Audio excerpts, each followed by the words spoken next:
It's the Playhouse Podcast with Kat and JJ. Can't believe it. I missed everything. Missed the show? What am I going to do? Check out the Daily Podcast. So imagine you walk into someone's house and they just let their kids color all over the walls. Do you have an instant reaction to that? It's going on in one of our listeners' lives, and he said his wife is just absolutely not caring that this is happening. You got to hear this in some OPP coming up a little later on the podcast. Let's go. Get out with LPP. Can you help me? Get out with LPP. Can you help me? Get out with LPP. Can you help me? Get out with LPP. Everybody! I'd say it's pretty safe that most companies have nixed the Halloween dress-up day at work over the years just because somebody got inappropriate. There's just always that one person that takes it too far, that just wants to, that doesn't put any thought into, could this offend anybody at work? Which, have people gotten a little soft? Yeah. But everybody's going to be offended by something unless you dress up as a clown. Right. But even then, you're going to scare some people. Yeah. What would you do if somebody showed up here like that and just walked around? It would be a very unsettling feeling. It would likely end in violence. Yeah.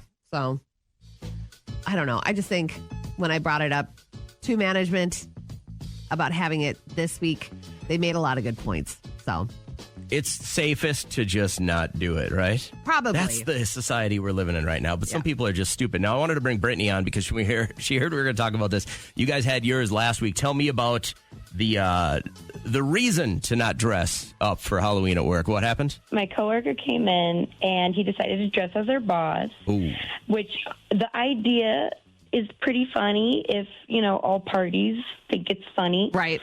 But our boss is a heavier set woman, and this was a guy dressing up as her. And so he put two pillows, one in the front, one in the back. Oh, no. He put on a dress, wore her name tag. And you know what? I give her a lot of credit. She took it in stride. She laughed. She thought it was funny. That's pretty ballsy to do. I mean, That number one, is. to dress as your boss, because that could be misconstrued in 100 different ways. But then to go so far as to, chunk yourself up a little bit. And, I think kudos to your boss as well for taking that in stride. Did he run it by anybody before coming, or was this No way. Everyone would have said no to him. You don't run this past anyone. You know it's a bad idea from the beginning. Well, we thought he would just wear a dress and a wig. Sure. I think the pillow part was a little bit like, I bet she went home and cried, though. I feel like she probably had a cry fit on her drive home. You know what I think? And that makes me sad. This is a clear indication of somebody who wanted to get fired. Like, this was somebody who is probably already looking for another job, probably wants to get canned so they can get the severance and stuff like that and the unemployment, because you don't dress as your boss and fatten yourself up unless you want to get canned. Yeah, I mean, I'm not sure what his goal was. Maybe it was a power trip. Who knows? Talked to Brittany a couple of seconds ago who had a coworker dress as their boss for their costume contest. So that'd be fun. I think it's more acceptable if it were like a balding guy and you had a bald cap on and like a suit. But he stuffed his stomach and his butt to make sure that this woman knew that that's how they saw her. That's a bold move, man. The fact that, she took it lightly and like made light of it and laughed with everybody. But then you don't know what she did when she went to the bathroom. Like, really? That's how people see me? That would be really hurtful and mean. And why do you want to do that? It's a fun holiday. He had to be trying to get fired. That had to be the only, because common sense takes over and you go, I would never dress as a larger woman. And then, of course, she's like, I can't fire him because then it's retaliation for a party I threw. And I have to look like I'm thick-skinned. I saw this text come in from Lexi. My cousin showed up for a Halloween parade 2 years ago with her then 8-month-old daughter, and she was a marijuana leaf. The baby was. Like in one of those onesies. That's big marijuana funny. leaf. I think that's funny. You think that's funny? I think it's funny. Your baby's a little pothead. I think it's a little inappropriate. Explain Anna's text picture for us, will you? She said, my costume last year was quite controversial between us horror fans and the Catholics at my work. How would you describe that? It looks like a demon baby coming out of a stomach. Holding a She looks dead, pail like for she's candy. a zombie. And the baby hands and arms are coming out of her pregnant belly. Hey, I wonder if were you pregnant at that time, Anna? Oh, I bet she is. I think it's, yeah, I could see how churchy people would have a a problem with that one. So I get the humor. At the last radio station I worked with, when I was leaving that job for this job, it just so aligned that we were going to have my going away party at our company's Halloween party as well. So we're at this bar downtown. And there was I'm trying to not get in trouble here. There was a select few salespeople we had on this staff where they go out and they sell the advertising, right? They had about 6 or 7 girls that all would fit a certain look that were out selling advertising, all right? And I think you know what look I'm probably talking about. I know. The one girl wore the shortest skirt. I'm talking like if your parents grew up in the 70s and you've seen the pictures of the miniskirt days where your butt cheeks are actually hanging out. Mm-hmm. She had a skirt on like that. They had to be like 6-inch heels. Yeah. I mean, like all I thought about when I saw her was like, if you're in Vegas and you see these girls walking up and down the street, it was that look. But she had a shirt on that said, "There's nothing I won't do for money." Wow. And that's a salesperson for you. She dressed, and we're like, Anna, what are you dressed as? She's like, a radio salesperson. And it was touch and go there for a while, right? Because like our members of management didn't get there until almost the very end. And so it was funny and everyone kind of laughed about it. And there was this kind of stigma about it. But as soon as like our management team showed up, like it got uncomfortable. I would assume so. And Max had texted, I had 3 5-year-old Donald Trumps at my door last year.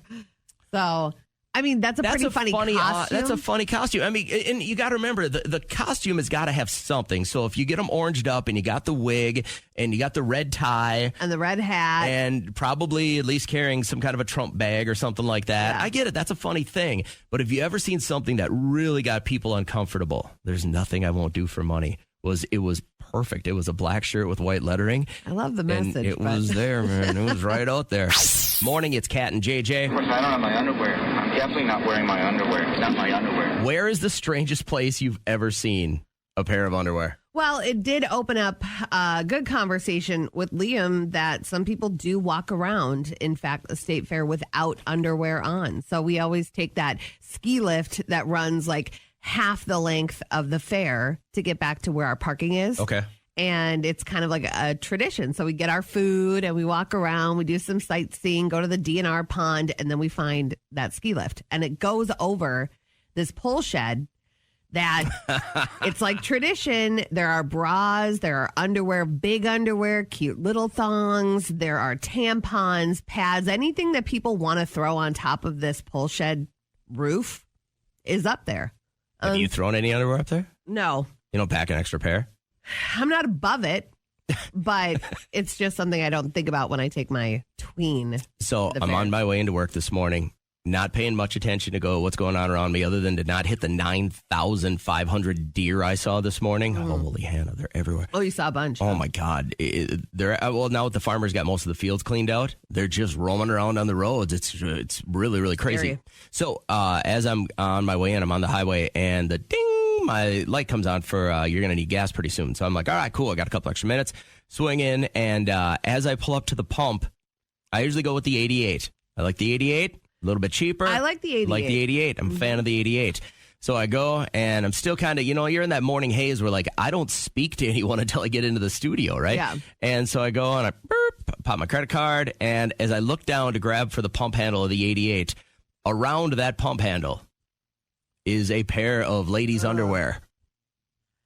Do you think it's like a sign? If you leave underwear around a pump, somebody knows that there's somebody waiting for you? Now, like by the showers? I don't know. If so, it didn't happen. But all these different scenarios ran through my head. Now, this was a moderately busy gas station for this time in the morning. It's like, 3:30 in the morning.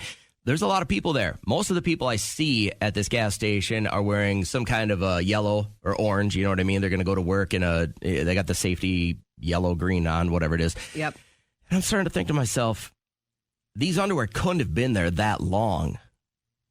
And I just kind of stood there staring at them. I wasn't going to touch anything, so I moved up to the next pump eventually. But like, what gets you to that point? Now, is it a really like intimate situation where it was like spontaneity took over, and as a trophy you hung the underwear on the gas pump?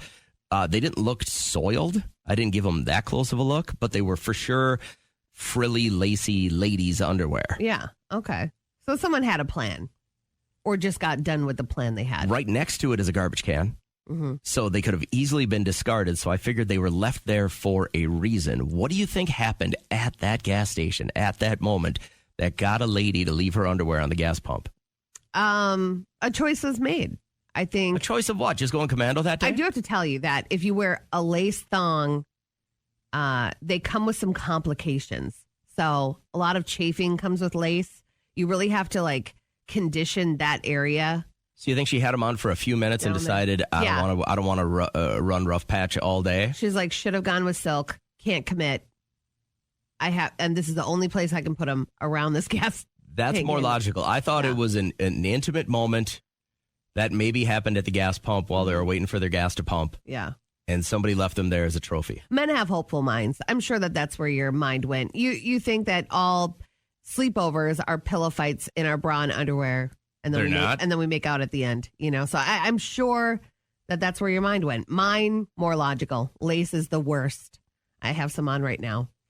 Really regretting it. So I might put mine around the handle of the studio. But I wanted to ping you guys real quick as you're listening this morning. What are we missing here? Is this like the pineapple in the kid seat at the grocery store? Is this the pink flamingo sign? I mean, what am I missing about the underwear around the handle of the gas pump? I felt like it was a sign, and I'm not very in tune with what's going on in society. And I immediately looked it up on TikTok. I didn't see anything that that was the first place I went. I just put underwear, gas pump. Yeah. Nothing. We've got email. All right. So got this from Drew, and I told him we'd cover it while he was driving to work, and he texted that he is listening. So he said, my wife and I are fighting because our 2- and 4-year-old sons marked up our freshly painted dining room walls with Sharpies and markers. So my wife was home last week watching them when they got a hold of markers, and she just watched them do it. She told them just to stay on one wall. But still, if they think that every house allows that, or even school, we're going to be in big trouble. It also looks terrible. She calls it personalized creativity. I know they're young and want to be artsy, but can't we stick to pieces of paper? My wife is really sticking to her guns on this, and I don't know if I want to die on this hill, but how can I talk her into buying an easel or something? It should not be on our walls at home. I have a cousin that let her kids do this. So one, she did like chalk paint on one wall and let them do chalk. That was kind of cute watching them create their art. But then she did let them do crayons on the wall in their living room. And I thought that was really strange. Like she was so... I don't know where her mind was at. It was almost like she just didn't care about anything. And to watch her like, oh yeah, they can do this. Oh yeah, they can do this and this. And I'm like, yeah, but they're going to think they can do this if they come to my house. They're going to say, oh, we're over at Kat's house. Let's grab some crayons and go crazy. I think that right now is the perfect time, and they soak it in at that age. And what is it to run to Target or Walmart and get those huge things of paper? My daughter, I let her do this while I was finishing the basement before we got paint on the walls and everything like that. And she burned herself out in like 2 days. Like she had written her name a whole bunch of different ways because she thought it was cool. And I said, yeah, we're going to paint over that. So go ahead and knock yourself out. And then she burned herself out in like 2 days. Because she knew there was an end. She just got bored with it. There was an end to it. You're like, yeah, you could do this for now, but then not after we paint it. I just don't understand what the difference is between just run to wherever, get a chunk of sheetrock, lean it up against the wall, and let them go buck wild on that and tell them that's their canvas. Would this be somewhat of free-range parenting where you just let them do whatever they want? I have another friend that was kind of like my cousin too, where they just, living the 1940s life. They had a farm. And she wouldn't see some of her little kids. Like she had a 5-year-old and then the 5-year-old, it was like Duggar rules where the 5-year-old would watch the 3.5-year-old and they would just be off doing whatever they'd come back alive. Well, they didn't grow up to be murderers, right? Well, they're only 9. Well, they didn't murder anyone yet, did they? That's true. Yeah, good point, I guess. But do you know somebody that is free range parenting, and how do you think you could guide Drew into conversing with his wife and saying, this is my home too? Like, I don't want it to look like trash. They're kind of trashing our house. If you leave it to just one wall, then all you got to do, it's a Saturday morning project where you just repaint that wall, right? Wouldn't you rather be doing anything else on a Saturday than repainting a wall because you can't tell your kids no or stick to paper? Why would you even entertain that idea?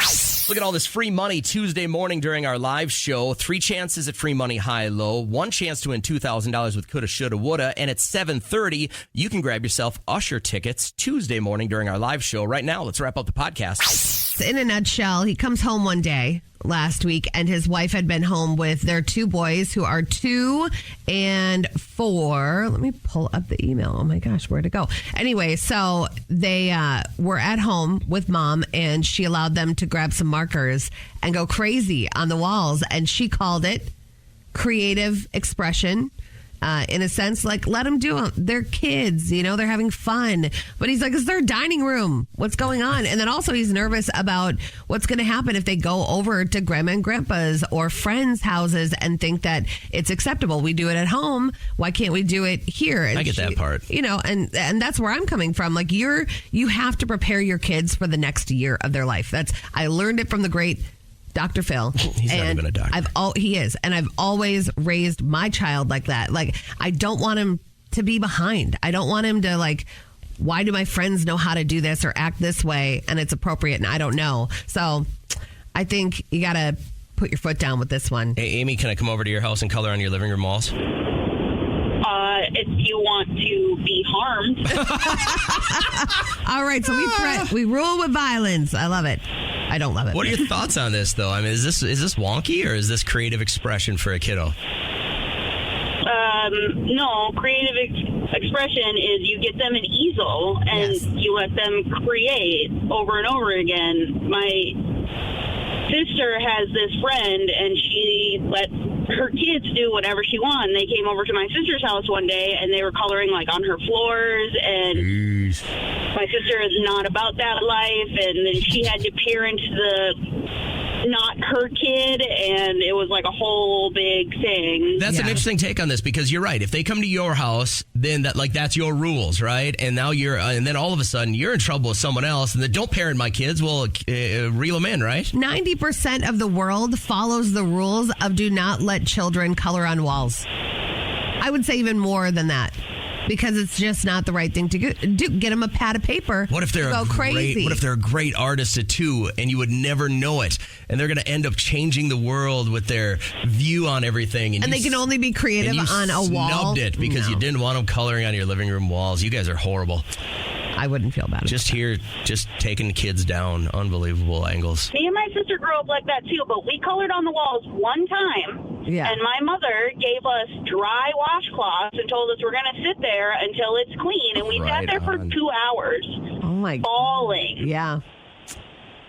And we're both great human beings now because of it. Bingo! How fun! Last week, someone lost an eye at bingo. Bingo what bingo? Bingo! All right, hopefully Bella's got an amazing story for us, but we're trying to figure out if she's somebody listening who has just a really bad diet. People are on you all the time. Your doctor, your mom, your those people that love you. those people that might know better, but you like what you like. I'm looking for anyone listening who's been run over. My wife is at that point now of the year where she starts blaming any of her physical ailments on the bicycle that hit her when she was 6 years old. It's like Big Daddy. He was run over by a cab. Run over by a cab 10 years ago. But she didn't get no money out of the deal. Good morning. How are you? Good. How are you? Good. Are you calling for one of our bingos? I am. Okay, well, let's just roll into it. Which one do you fit? I got ran over by something when I was a child. Oh, my gosh. What'd you get hit by? A riding lawnmower. Holy crap. So did you get the blades or... And it really No, I did not. Okay. So I grew up in North Dakota, which there's not a whole lot to do when you're a child. So we used to hook a sled behind a riding lawnmower and pull each other around in the yard. Well, the kid that was pulling me, he turned too sharp and he ran me completely over and stopped on top of me to the point my dad had to come over and lift the whole machine off of me. Oh, my God. What was the damage? No damage, thank gosh, because the blades or nothing wasn't on. I think I was just a little sore, from actually getting ran over by a riding lawnmower. I mean, this story could be so much worse. You could just be missing parts of your body. I know. I was very lucky, but I mean, yeah. Now, I'm not hammering on growing up in North Dakota with not a lot to do, but to me, as somebody who has been more of a thrill seeker in my life, the subtle nuance of going 1 mile an hour behind a riding lawnmower in a red sled doesn't seem like that exciting of a thing. Was that that was a highlight pinnacle for you? Well, yeah. I mean, when you're a kid and you live on a farm and there's not a whole lot to do, that was our thing. We would just throw that thing in the fourth gear and ride around the backyard. Did you ever try skiing? Did you ever try skiing, like standing up behind it like you were surfing? No, it didn't work out very well. You had to either be sitting or laying, and that point of that happening, I was laying down. So now, do you get to this point in your life where sometimes you blame any ailments you have later in life on that stupid kid that ran you over with the lawnmower? No, I don't think so. Yeah, you just let it go, right? You're mature about it. That kid ended up moving a couple years later anyway, so Good. it's not like I can blame him later in life. He probably felt bad. Yes. Yeah, all right. What's your name, by the way? We never did get it. My name is Kelsey. Hey, Kelsey, thanks for chipping in and helping out the show. I hope you have a great morning today. Yeah, you too. Thank you. By the way, Kelsey, any time in life right now, you can use this as hey, I don't want to help you around outside. I got some PTSD. I had a bad lawn mowing experience. Just never do any yard work from here on out. You can use that. Yeah. Hey, I was thinking about you today, and it reminded me to take out the trash. That's a good burn. No.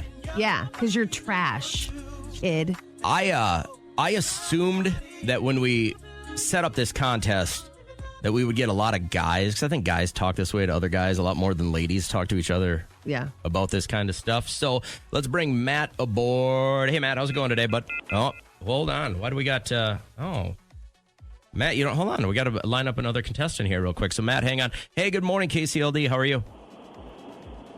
Good. How are you? Good. What's your name? Tony. Okay, Tony, did you hang up or did something go funky with your phone? Were you in line before? The phone got disconnected. Okay, well, I'm glad you're back. So I got Tony and I got Matt, and we're going to do a little bit of a burn battle. Now, it sounds like, Tony, you're probably at least on the road, right? I'm in the car. Oh, in the car, yeah. Matt, what are you up to right now? Just working. I got you. All right. So we're going to keep it appropriate, it's by a the way. burn battle, yeah. Don't make me dump this segment. So, Matt, since you were the first one through, you got to burn Tony. And Tony, likewise, on the other side of Matt's conversation here. So whoever has the best burn, we're just going to say you're the most savage and you get tickets to this concert. So, Matt, go ahead. You got to burn Tony. And your mama's so big, when she sits around the house, she sits around the house. All right. That's not bad. I got a giggle out of Tony. Tony, if you can burn Matt better, you go into the show. What do you got? All right, Matt. Your mama's so fat, her belly button gets home 15 minutes before she does. Not bad, not bad. We're not dogging on fat mamas out there, yes, all right? we are. That's sincerely what we're doing. They're just burned. Okay, so now here's what I'd like to do. I would like listeners to vote on who should get these tickets. All right. Can we do that? So it's either Matt or Tony. So Tony's the belly button. And Matt's the around the house. All right. After hearing both of these, we're going to let our audience decide who gets these tickets. You have 3 minutes to text us. Get it? Because it's an Usher song and it's Your burn. life's so pathetic. I just raised $10K. You didn't read that right. I know. You were trying to read a joke. I just ran a $10K. To support it, right. Supported. Damn it. See, the thing is, my heart isn't in that spot. Like, you like burning people all day. That's what you do. I'm just a nice person. Remind me to grab you a plant so you can replace all the oxygen you're waiting. wasting. Damn it, that was even better. Dang it, and then I dropped Loser. I've been thinking about that one since early this morning. That couldn't have been better. That couldn't have worked more in my favor. Without further ado, who's getting the tickets today? I gotta say, man, it was close.